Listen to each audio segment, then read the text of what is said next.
नमस्कार। आपकी अदालत में आपका स्वागत है। आज हम कटघरे में किसी व्यक्ति को नहीं बल्कि एक कहानी को ला रहे हैं। एक ऐसी कहानी जो हजारों साल पुरानी है लेकिन आज भी उतनी ही जरूरी है। यह कहानी है उत्पत्ति अध्याय 9 की। सोचिए, पूरी दुनिया पानी में डूब चुकी है। सिर्फ नूह, उनका परिवार और कुछ जानवर जहाज पर सुरक्षित हैं। जब पानी उतरा तो उन्होंने एक नई साफ सुथरी दुनिया में कदम रखा।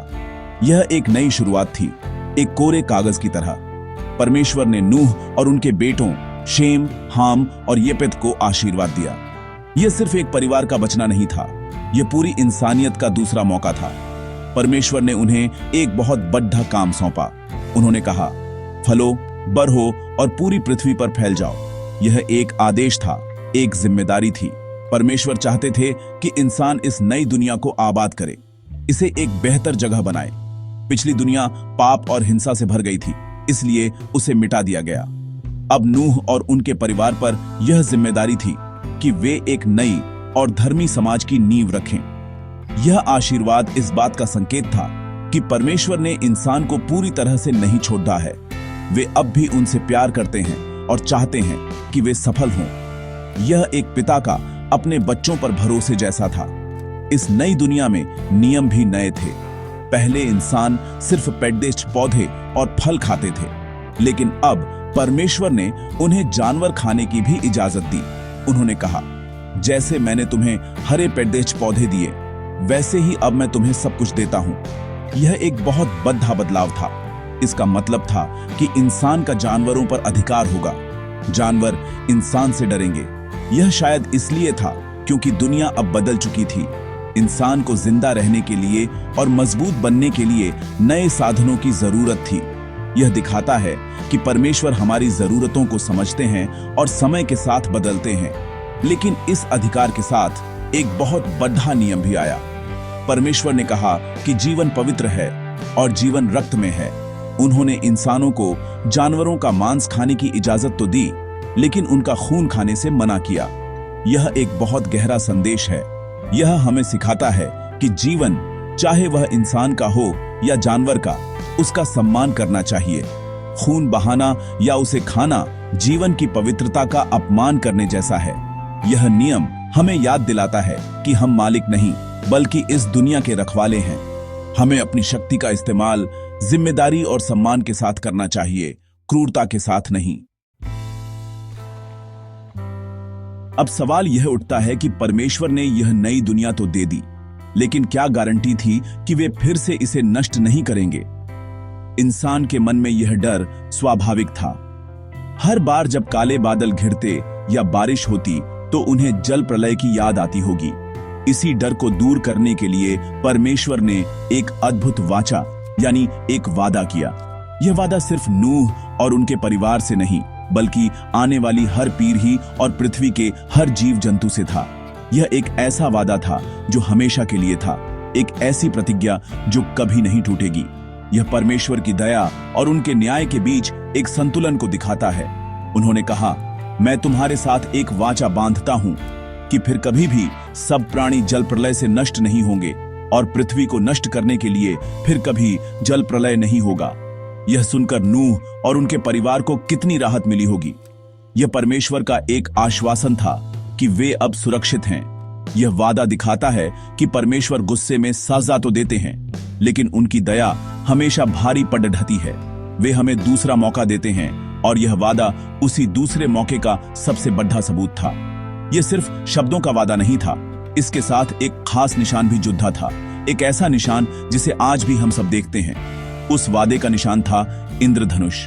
परमेश्वर ने कहा, जो वाचा मैंने तुम्हारे और अपने बीच बांधी है उसका यह चिन्ह है। मैंने बादल में अपना धनुष रखा है। जब भी बारिश के बाद आसमान में इंद्रधनुष दिखाई देता है, वह हमें परमेश्वर के इसी वादे की याद दिलाता है। यह कोई साधारण प्राकृतिक घटना नहीं है, बल्कि यह परमेश्वर की दया और उनकी प्रतिज्ञा का प्रतीक है। यह हमें बताता है कि चाहे दुनिया में कितना भी अंधेरा या तूफान क्यों न हो, उम्मीद की एक किरण हमेशा बाकी रहती है। इंद्रधनुष हमें विश्वास दिलाता है कि परमेश्वर हमें देख रहे हैं और वे अपनी वाचा को कभी नहीं भूलेंगे। इंद्रधनुष का प्रतीकवाद बहुत गहरा है।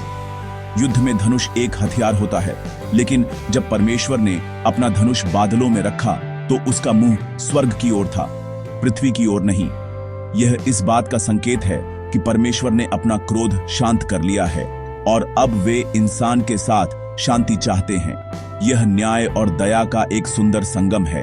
यह हमें सिखाता है कि परमेश्वर का चरित्र सिर्फ सजा देना नहीं है, बल्कि बचाना और प्यार करना भी है। हर बार जब हम इंद्रधनुष देखते हैं तो हमें याद करना चाहिए कि यह सिर्फ रंगों का खेल नहीं, बल्कि एक दिव्य वादा है जो हमें सुरक्षा और आशा का एहसास कराता है। कहानी यहां खत्म नहीं होती। नई दुनिया में भी इंसान की कमजोरियां सामने आईं। नूह, जो परमेश्वर की नजर में धर्मी थे, उन्होंने भी एक गलती की। उन्होंने एक दाख की बारी लगाई और उसकी दाख मदिरा पीकर नशे में धुत हो गए। वे अपने तंबू में बिना कपट डीढ़ होके सो गए। यह घटना हमें एक बहुत जरूरी बात सिखाती है। कोई भी इंसान सिद्ध नहीं होता। बड्ढे से बड्ढा धर्मी व्यक्ति भी फिसल सकता है, गलती कर सकता है। नूह ने जल प्रलय से दुनिया को बचाया, लेकिन वे अपनी ही बनाई शराब से खुद को नहीं बचा सके। यह हमें विनम्रता सिखाता है और याद दिलाता है कि हमें हमेशा सावधान रहने की जरूरत है। इस घटना के बाद जो हुआ वह परिवार में सम्मान और अनुशासन के महत्व को उजागर करता है। नूह के 3 बेटे थे, शेम, हाम और येपेत। उनके छोटे बेटे हाम ने अपने पिता को इस हालत में देखा। उसने अपने पिता का सम्मान करने या उनकी इज्जत ढकने की बजाय बाहर जाकर अपने दोनों भाइयों को इसके बारे में बताया। उसने अपने पिता की कमजोरी का मजाक उड़ाया। यह एक बेटे का अपने पिता के प्रति बहुत बद्धा अनादर था। हाम ने उस मौके पर जो किया वह दिखाता है कि उसके दिल में अपने पिता के लिए सम्मान की कमी थी। यह हमें सिखाता है कि हमें अपने बद्दहों की गलतियों पर पर्दा डालना चाहिए, न कि उनका ढिंढोरा पीटना चाहिए। इसके विपरीत शेम और येपेत ने जो किया वह सम्मान और मर्यादा का एक बेहतरीन उदाहरण है। जब उन्होंने अपने भाई हाम से यह बात सुनी तो वे शर्मिंदा हुए।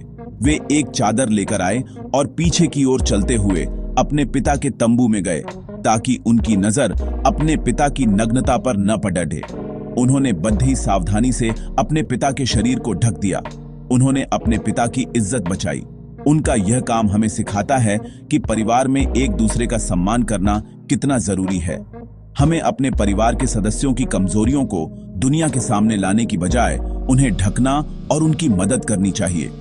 यह घटना सिर्फ एक पारिवारिक कहानी नहीं है, इसका एक गहरा आत्मिक संदेश है। ये हमें दूसरों के पापों और कमजोरियों के प्रति हमारे रवैये के बारे में सिखाती है।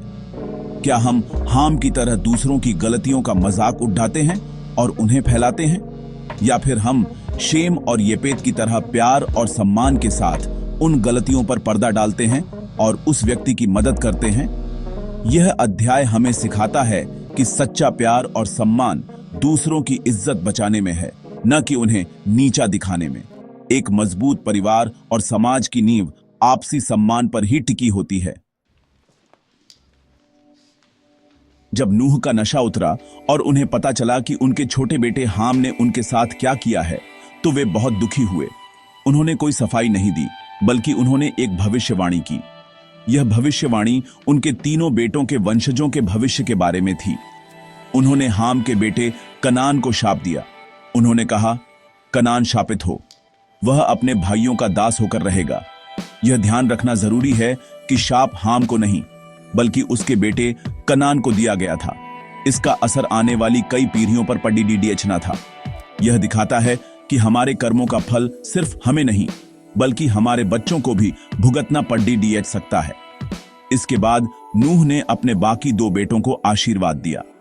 उन्होंने शेम के परमेश्वर की स्तुति की और कहा कि कनान शेम का दास होगा। यह एक बहुत बड़ी भविष्यवाणी थी, क्योंकि शेम के वंश से ही आगे चलकर अब्राहम और इस्राएल का राष्ट्र निकला, जिनसे मसीहा के आने का वादा था। यह आशीर्वाद दिखाता है कि परमेश्वर उन लोगों के साथ रहते हैं जो उनका और अपने बड़ों का सम्मान करते हैं। शेम ने जो सम्मान दिखाया, उसका इनाम उसे एक आत्मिक विरासत के रूप में मिला। यह हमें सिखाता है कि सम्मान और आज्ञाकारिता से परमेश्वर का आशीर्वाद मिलता है। फिर उन्होंने येपेत को भी आशीर्वाद दिया। उन्होंने कहा, परमेश्वर येपेत को फैलाए और वह शेम के तंबुओं में बसे। यह भविष्यवाणी भी पूरी हुई। येपेत के वंशज यूरोप और एशिया के बड़े हिस्सों में फैले।